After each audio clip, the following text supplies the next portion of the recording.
So in this class this semester, I'm making three big predictions, right? First is that Trump will win in November. Second is that the United States will go to war against Iran. And the third big prediction is that the United States will lose this war, which will forever change the global order.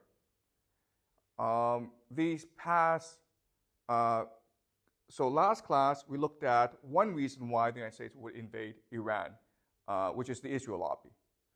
And in today's class, we'll look at another reason, which is the defense of empire. America is an empire, and it must defend its imperial status. So let's examine what an empire means for America. So from 1950 to 1980, America's economy was mainly focused on manufacturing, factories, okay? So manufacturing as a share of GDP was 40%. It made 40% of profits, okay? And it employed 30% of the workforce. So during World War II, America had a lot of factories to produce weapons. And after World War II, these factories produced consumer goods, cars, electronics, to sell to the world. And this made the American workers the wealthiest and most well-educated middle class ever in human history. If you were a factory worker from 1950 to 1980, you had a really good life. You worked 40 hours a week. You had health insurance. You could buy your own house. Your wife didn't have to work. You could have 3 to 4 kids. You could have 2 cars. Every year, you could go on vacation to some place nice. You could eat out once a week. And then you retired and had a very good pension. So it was really the best life. And so workers from 1950 to 1980 in America were really the luckiest people on the planet.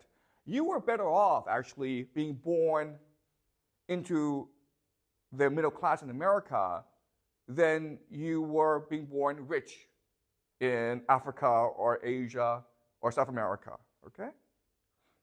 But then after 1980, was something called the Reagan Revolution and the introduction of what we call neoliberalism. And remember that we studied neoliberalism before. Neoliberalism is an economic philosophy that believes in the primacy of free markets and deregulation. So after that, we now live in today what we call a financial economy. Okay? The economy has been financialized. And so what does that mean? It means that right now, financial services okay, account for 22% of all GDP in America. Manufacturing has gone down to 10%. So it went down from a high of 40% to now a low of 10%. Financial services is now twice as much as manufacturing. Financial services bring in 40% of all profits. And financial services employs 5% of the total American workforce. Okay? Now, let me explain what these numbers mean. What you're seeing behind these numbers is a radical shift, overhaul, transition in American society. Okay? Let's just look at politics. Politics, governance. From this period, 1950, 1980, American workers had a lot of political power, right? Because they were middle class, they were confident, they participated in politics for unions, okay? Today, most of this power has shifted to the financial services, which basically means Wall Street. And working for Wall Street are what we called the professional managerial elite. Okay, so these are people who live on the coast, San Francisco, New York, Washington, D.C., Boston. They went to elite schools, okay, the Ivy League, and they're multicultural, and right now they're the most powerful political group in America. And this has led to massive political divisions within the country, okay? So it's the first major consequence. Before, it was workers who had a large say over American politics. And now it is Wall Street, the financial sector, and the coastal professional management elite. And so government shapes policies that favors this multicultural elite, financial elite, at the expense of workers, okay? So that's the first major shift. But then you look at education. And so what I mean by that is that, if you went to a good school, a good university in the 1950s and 1960s, your ambition was to become a professor, right? Or maybe a scientist, or maybe an entrepreneur, or a corporate executive, okay? Nowadays, most people who graduate from these top schools all want to go where? Wall Street, and that's it, okay? Why? Because you make more money on Wall Street than anywhere else. Okay? So you're talking about these PhDs in statistics and artificial intelligence who should be working for IBM, developing the latest technology, right? Instead, they're on Wall Street working for a hedge fund, gambling with other people's money. Okay, so basically the economy has gone from one that is productive or creative to one that is entirely speculative. Okay? So remember that the financial services, all it does is take people's money and gamble with it or invest in it to make more money. Okay? It's not actually productive. All it is speculative. Okay? And the smartest people in America, the most well-educated, are all focused on this sector. Okay? And then you look at the economy. And what has clearly changed is that the economy in America has become much more unstable. So in 2001, there was the internet crash, right? The dot-com crash. And in 2008, there was the financial crisis, right? The subprime crash. And then after that, you have these banks going bankrupt, okay? I think like this past week, 3 banks went bankrupt in America. This should not be happening. And the reason why this is happening are all these bubbles, okay? So in other words, all assets right now in America are overpriced, okay? Housing, stock market, and people are gambling that these asset prices will only go higher, which creates bubbles. And when these bubbles burst, you have volatility and instability and uncertainty, okay? So this is bad for the economy.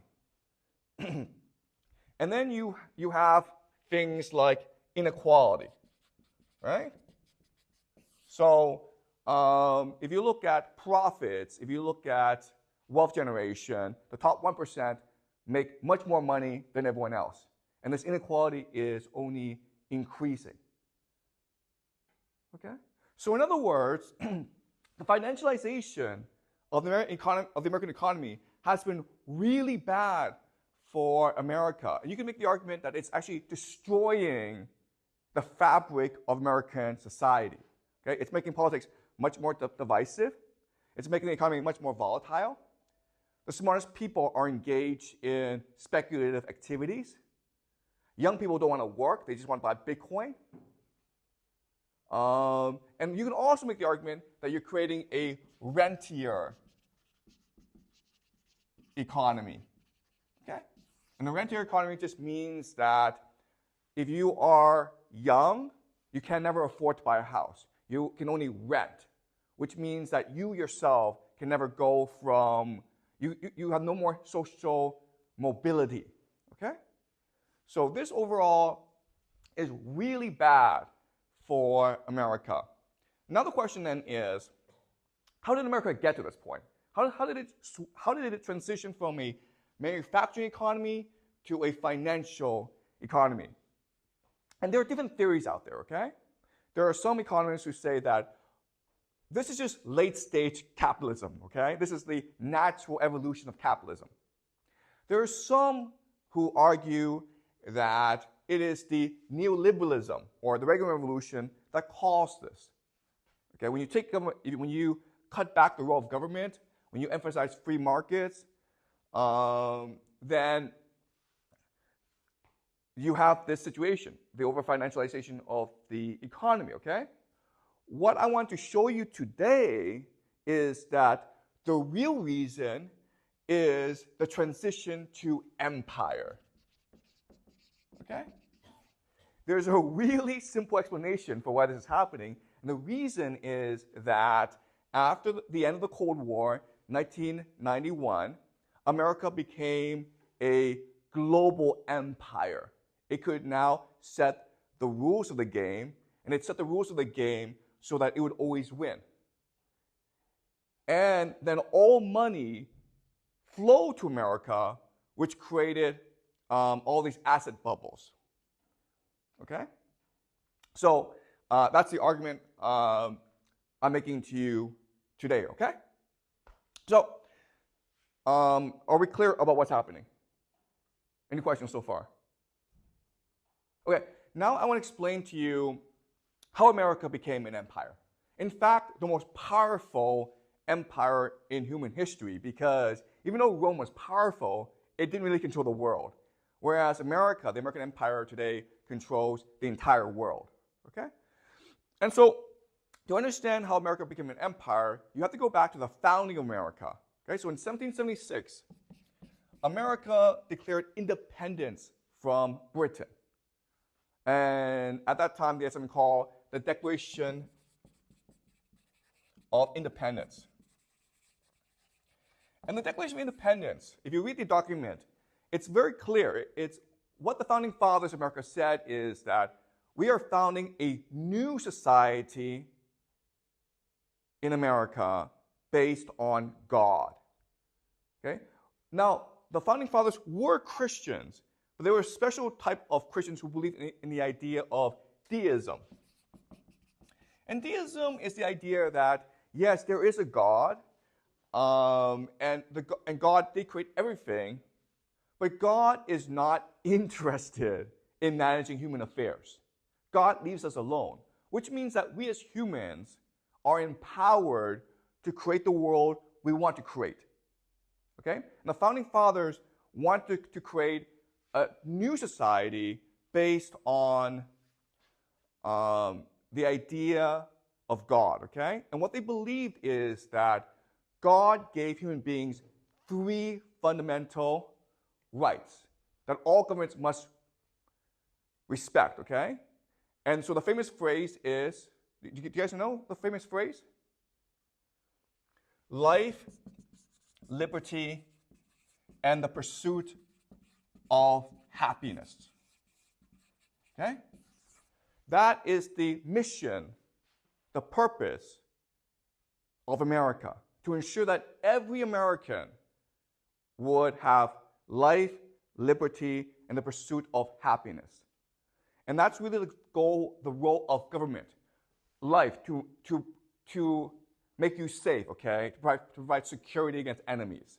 Liberty, the right to say whatever you believe, the right to believe whatever you believe, okay?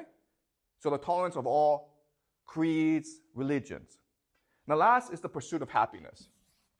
What does pursuit of happiness mean? You guys know?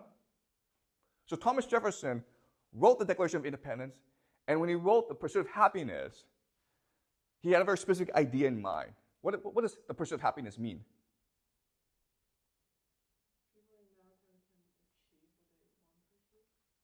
Which is what? Okay, so wealth, okay? So in America, your fundamental right, the fundamental purpose of your life is to make as much money as you can, to amass as much wealth as you can. Okay? And the idea here is that in this society, in this new society, this new experiment called America, if we allow everyone to pursue the creation of wealth, then America will become powerful. Okay? That's the idea. And it turned out that this idea was absolutely correct. Okay? In a very short amount of time, America industrialized very rapidly, and at the end of World War II, America became the most powerful country in the world. Okay? After World War II, it decided that it can now export its philosophy to the rest of the world. So in 1944, there's something called the Bretton Woods Conference. Okay? And so in 1944, everyone knew that Nazi Germany would be defeated, okay, and Japan would be defeated, which would make America the most powerful, the richest nation on the planet, okay? Now, the Soviet Union was a competitor, but they didn't really matter, okay? They had their own sphere of influence. So America got together with its allies in Europe, and they decided what the new global financial system would look like. And the idea was that with Bretton Woods, they decided that the US dollar would become the global reserve currency, which basically meant that you could buy anything with the US dollar. Now, there are some people at Bretton Woods, some economists, who were afraid that this would cause problems, right? If you have a government which was in control of the global reserve currency, that would basically make the government God, right? If they could just print as much money as they wanted, they could become like Midas. If they touch something, it would become gold, okay? So some people thought it was dangerous. And so the compromise is that the US dollar had to be backed by gold, okay, the gold standard. In other words, the US dollar was basically like a receipt for gold. If you had $1 million, okay, you could go to any American bank and get $1 million worth of gold for it. Okay, does that make sense? So that's what we call the gold standard. And for the longest, and so that led, this Bretton Woods system led to tremendous prosperity in America and in Europe and in Japan, okay? Then, in 1971, Richard Nixon did something really radical. He basically said, we America, we're gonna go off the gold standard, okay?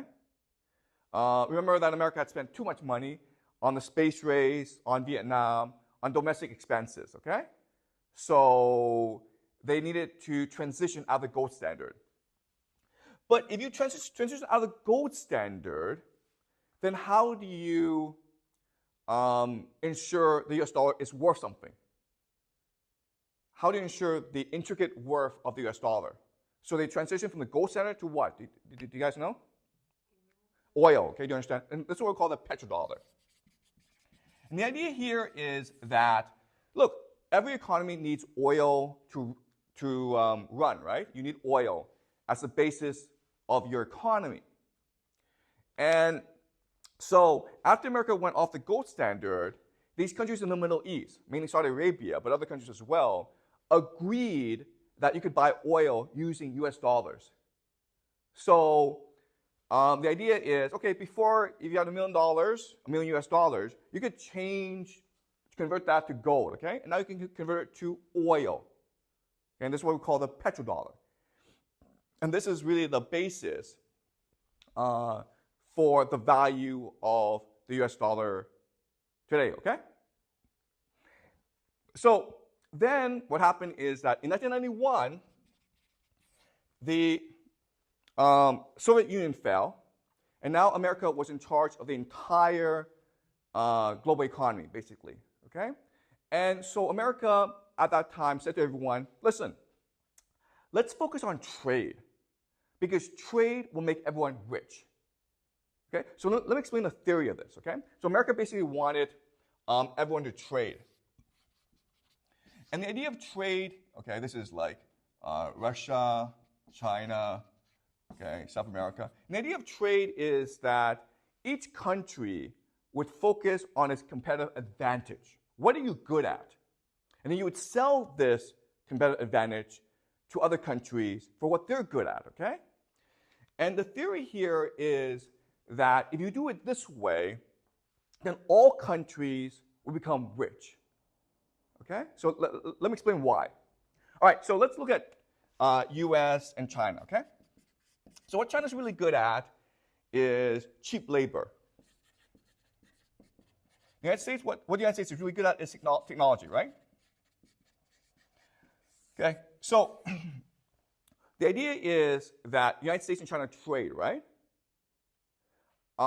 So China makes all these cheap goods for American consumers.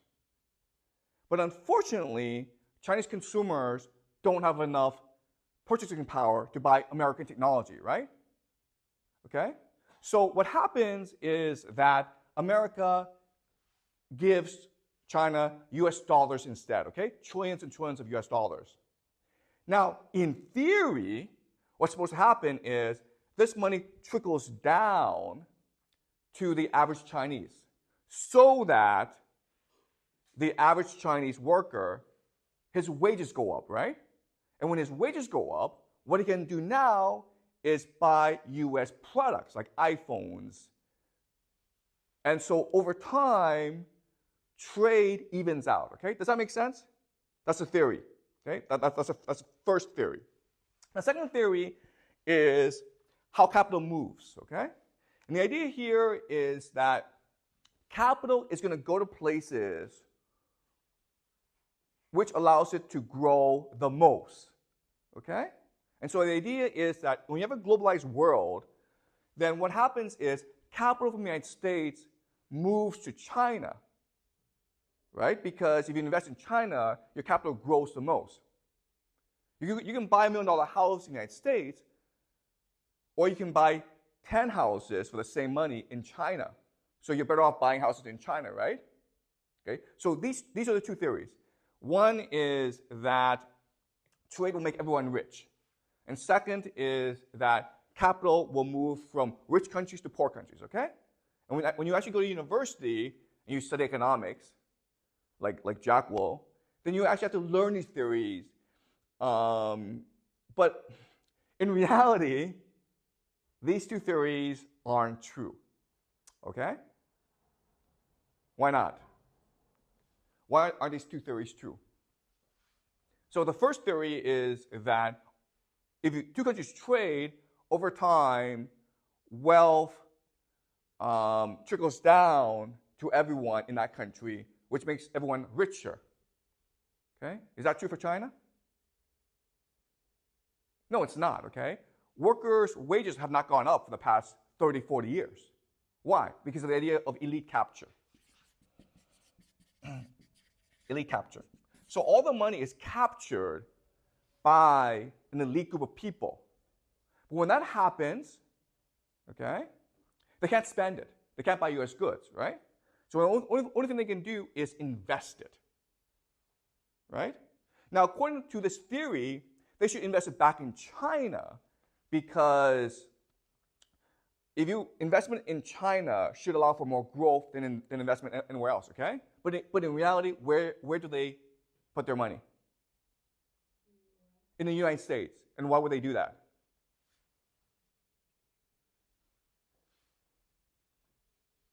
Why?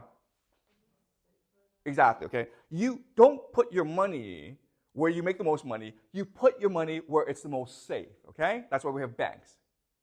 So because the United States controls the US dollar, and because people's wealth is expressed in US dollars, it makes the most sense to put your money in the United States, okay? And this is not just true for China, it's true for most countries in the world. And that's why, starting in the 90s, you have all this wealth amassing in the United States, okay? Does that make sense? So everything in the United States became overpriced. Everything became a speculative bubble. Okay, so let me give you an example. Let's look at equities, okay, stock market. Stocks. In the year 1900, okay, in the year 1900, if you look at all the world's stock markets, the largest was the UK, okay, because obviously the UK is the most powerful country in the world, was the most powerful country at that time. At that time, the UK was the most powerful country. Okay, so in a stock market, as a percentage of the entire global stock market, was about 25%, okay? 24 to 25%. The United States was second at 14.5%. Then you had Germany, about 13%, France at 11%, okay? So that was the situation of wealth in the year 1900. And this makes sense, right? These four countries are industrially extremely powerful. Today, okay, the year 2024, the United States has 60% of all the world's stock wealth. Okay? Who's second? Can you guys guess? Who'd be second? Japan, okay? And what is the percentage of global stock wealth? Can you guys guess a number? The United States has 66%, 60%. How much does Japan have? Can you guess a number? 10% is a good guess, right? It's actually 6%. Okay? Do you see the disparity? Number one is 60%. Japan, number two, is 6%. It's huge disparity. How much is China? The world's second largest economy. 3%, okay? Do you understand? All right? So all this wealth that's being generated around the world, it can only end up one place. Okay? The United States. All right? So you have, and that's what's pushed the financialization of the U.S. economy. Okay? Because this wealth goes to the United States, and someone has to manage this wealth. And this is the financial services sector, okay? So people on Wall Street, and this is very important, people on Wall Street, they make their money based on how they manage this wealth, not on whether or not they make money out of this money. Do you understand? They charge a management fee, okay? So in other words, they're not actually incentivized to be conservative and make sure that this money grows.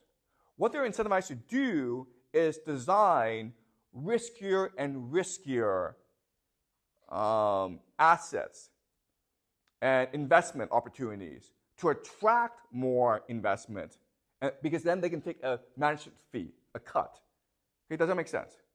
And that's what's led to so much financial overspeculation over the past 20 years in America. And one of America's biggest problems is the growing national debt, okay? So the government is paying for a lot of government services just by putting money, okay? So right now, the U.S. national debt is about $34 trillion, okay? And this $34 trillion debt, half of it is owned by foreigners, okay? So Japan has about $1 trillion, China has about $800 billion. So they buy U.S. treasuries, okay? So America owes Japan $1 trillion. America owes China $800 billion.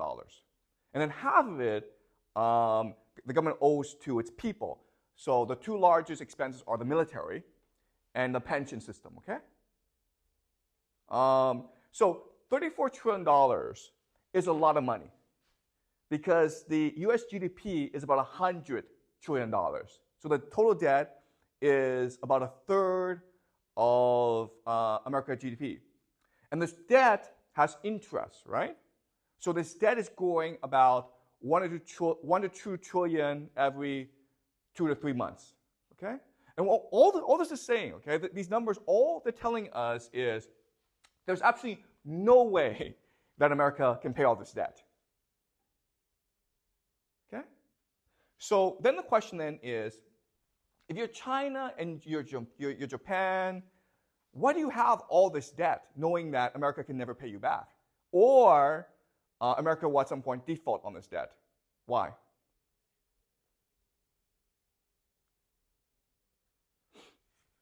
Why does Japan and China and other countries have all this debt, U.S. treasuries, knowing that America can never really pay back all this debt? Why?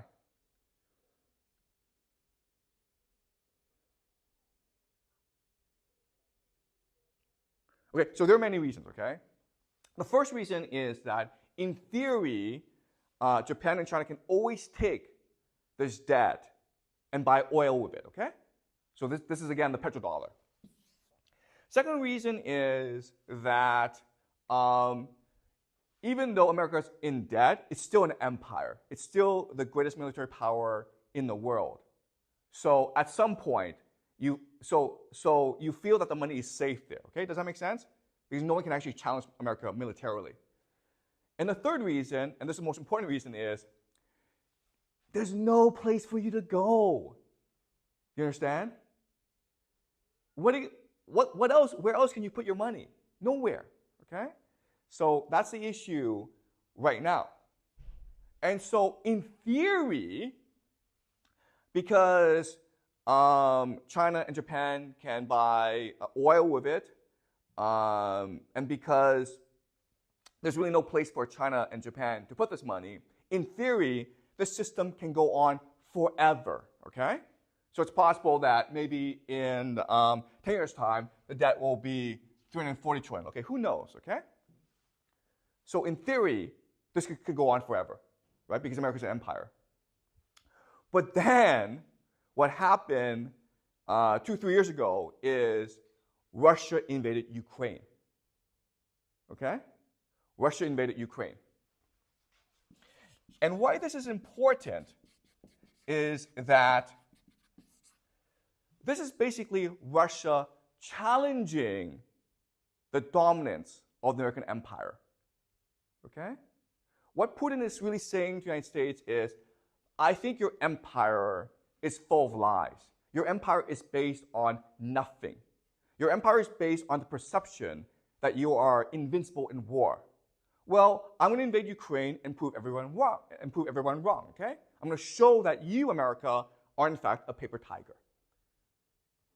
Okay? And so, if Putin succeeds in his war in Ukraine, then the fundamental understanding of how the world works, that America is an empire, that America is invincible, that the US dollar is safe, will radically change. Okay? It will be destroyed, it will be undermined, it will be subverted. Okay? Does that make sense? So that's why America needs to stop Russia in Ukraine. Okay? Can it stop Russia? Can it stop Russia in Ukraine? How's the war going for America in Ukraine? Pretty badly, okay? I mean, the war's almost over. Okay, so but what America can do, okay, which will solve all these problems, is for America to transition from a financial economy back to a manufacturing economy. Okay? If America just does this, America has nothing to worry about. It doesn't have to worry about the debt. It doesn't have to worry about Russia. It doesn't really have to worry about the world, okay? Because America is a self-sufficient economy, meaning that it has the resources to sustain itself. It doesn't really need to trade with the rest of the world, okay? If America can return to being a manufacturing economy, then it will be invincible, okay? Now the question then is, can America reindustrialize? Yes or no? Why not, Jack? Because the politics doesn't allow them to, exactly. But can you explain that? Like the financial sector has too much political power, so all they're trying to do is to perpetuate financialization. Yeah. They won't allow America to. That's exactly right, Jack, okay? So yes, the problem right now is the very structure of American society and politics and the economy. Right now, the financial sector has all the power. And they don't want to go back to the time when manufacturing had all the power, right? So that's the first problem. But let's just say, for the sake of argument, that they agree to this, okay? What's your other problem if you want to reindustrialize?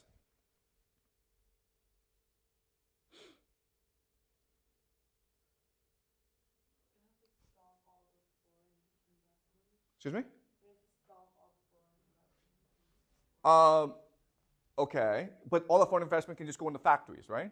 But there's actually a really big problem with reindustrialization, okay? So as Jack says, there will be political resistance to this, okay? But then you have a bigger problem than this, which is what?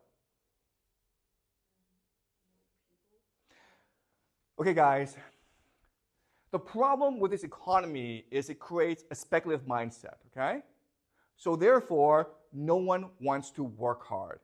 No one wants to go to work in factories anymore. Do you understand? If you're a young person, you would much rather spend your time investing in Bitcoin than working in a factory. Do you understand? Because investing in Bitcoin gives you the opportunity to become rich. But if you work in a factory, you have to work hard for 40 years just to buy a house. Okay, does that make sense? So you're not going to find people to work these factories. That's a bigger problem, okay? And the third problem, of course, is just investment. How do you build these factories? You not only have to build these factories, but you also have to build logistics networks to move goods from one place to the next, okay? Okay? So, in other words, America could reindustrialize, but it's a pain in the ass, right? You're going to face a lot of political opposition, especially from the financial sector.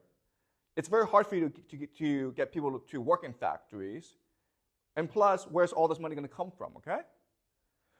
So, if you can't beat Russia in Ukraine, and if you can't reindustrialize, then what can you do to protect the petrodollar and your financial system?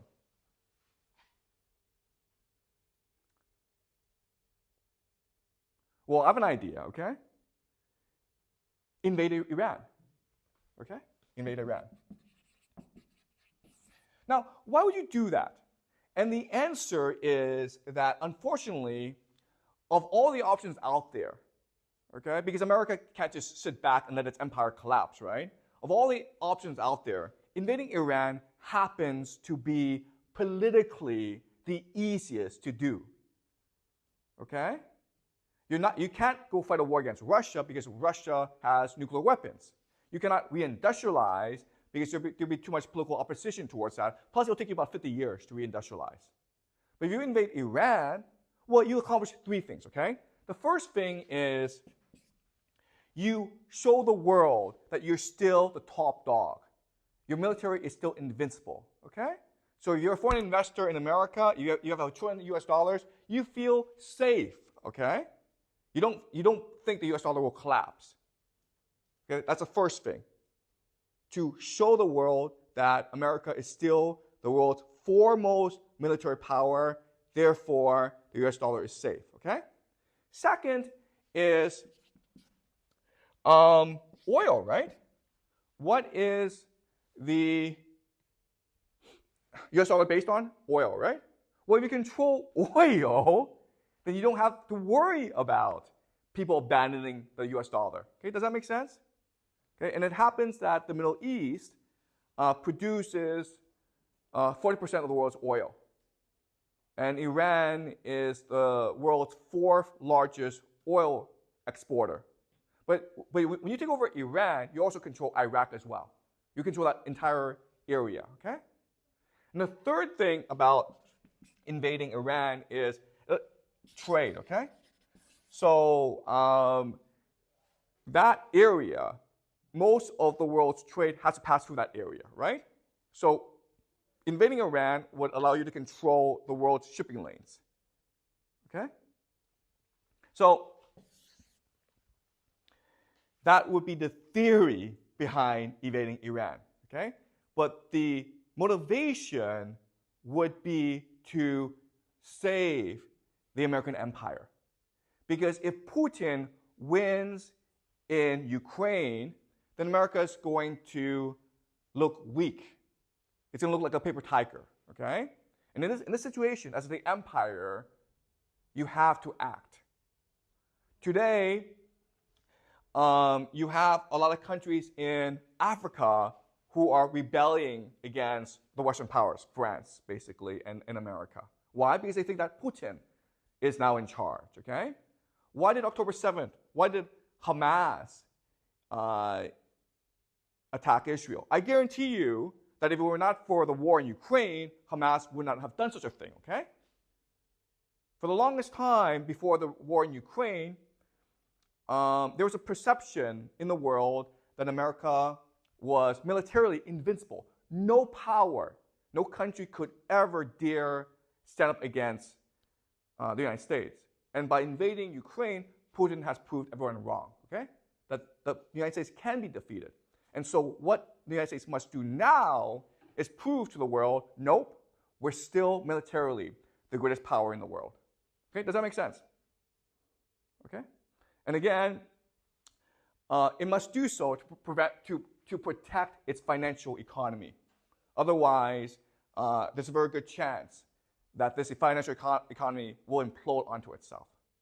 Okay? If China, Japan, other countries pull out of the U.S. financial sector, okay? If they sell their U.S. treasuries, not only will America face a sovereign debt crisis, but it will lose access to easy money, okay? Easy money.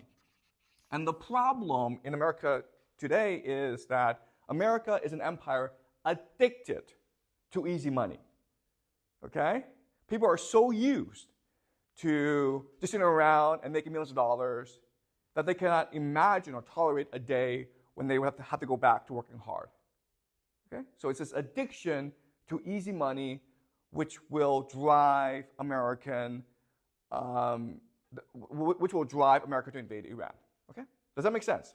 Okay, any questions? So if all the money goes to America, how do they manage it since maybe they're like the end of all the money? Okay, so all this money coming to America, how is it managed? Okay, so this is actually very complicated, okay? Because again, the financial sector is very large. But if you have US dollars, then your options are you can invest in the stock market, you can invest in houses, okay? The problem today is because there are too many rich people in the world, and all this money is going to America, all assets are bubbles now, okay? So the irony of all this is that you feel that your only option is to invest in America, but when you do this, you're actually losing value. Okay? And that's why the system is not really sustainable.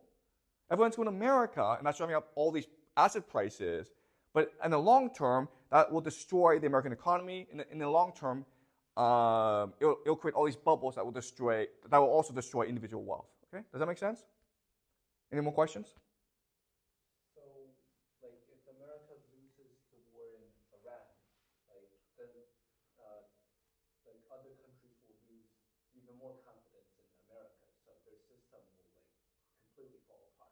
Okay, so Jack asks a great question, which is like, listen, if going to Iran is all about restoring confidence in the United States, well, if America loses the war, then that would destroy even more confidence, okay? And so this is the problem of empires. Empires have something called hubris, right? Imperial hubris. Which means that they cannot imagine the possibility of losing a war. Okay? So why is that? Okay, there are two reasons. Okay? There are two reasons. The first reason is that what an empire is, it's a force that imposes reality onto others. Okay? An empire makes you see the world the way the empire wants you to see the world. Okay, does that make sense? Which means there's no feedback loop. which means that you cannot actually tell the empire what you think. Your voice doesn't matter. Which means that an empire, it's not possible for an empire to imagine the possibility of it ever collapsing. Do you understand? If it could, it would never collapse. Okay, that's the first problem. Second problem is that, okay, let's do a thought experiment. If you had a choice, would you rather be smart and strategic or stupid and arrogant? If you had a choice in an ideal world, would you rather be smart and strategic or stupid and arrogant? Okay, the answer is stupid and arrogant because it makes you feel good, okay? Stupid people feel good about themselves, right? Smart people get depressed. They doubt themselves. They question themselves, and that makes you feel bad. Most people in an ideal world would want to feel good about themselves always, okay? So when you are an empire, you want to be stupid and arrogant because it makes you feel good. Okay? Does that make sense? Okay? But that's why empires collapse, because once they have too much power, they become stupid and arrogant, and they refuse to consider the possibility that they could be wrong. Okay? Does that make sense, Jack? Okay? Any more questions? So did the empire start when they start to trade with the world or when the bubble started? Okay, the American empire has been building for a long time. Okay, so you can make the argument that the empire really started after World War II, because now America controlled half the world. And then it became dominant after the end of the Cold War when the Soviet Union collapsed. And at that time, okay, before the collapse of the Cold War, America had to behave itself. And the reason it had to behave itself was it wasn't afraid of the Soviet Union, it was afraid of communism, right? That's why from 1950 to 1980, they treated their workers so well, because they were afraid of a worker revolt, right? So the real threat was not the Soviet Union, the real threat was communism as an opposing ideology to capitalism. Unfortunately today, there's no opposing ideology towards capitalism, okay? And that's why America can do what it wants. It does not fear any enemies, it does not fear internal revolt. Okay, does that make sense? Okay, all right, so I'll see you guys next week.